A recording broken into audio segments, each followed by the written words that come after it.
యేసుక్రీస్తు నీడకు నువ్వు వస్తే ఏ భయము లేకుండా, అది సంవత్సరం కాదు, 2 సంవత్సరాలు కాదు, జీవితకాలం అంతా నిర్భయులమై బ్రతికే కృప రక్షకుడు నీకు దయచేస్తాడు.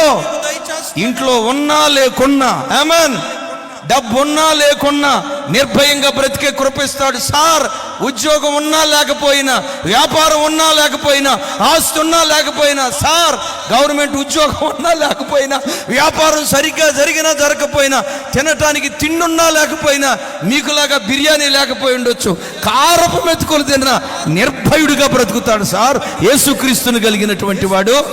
అలాంటి ధైర్యం నీకు రావాలంటే రా యేసుక్రీస్తు దగ్గరికి. యేసుక్రీస్తు మతం మార్చేవాడు కాదు, కులం మార్చేవాడు కాదు. నీ గుండెల్లో ఉన్న భయాన్ని తీసేసి నిర్భయంగా బ్రతికే కృప దేవుడు అనుగ్రహిస్తాడు.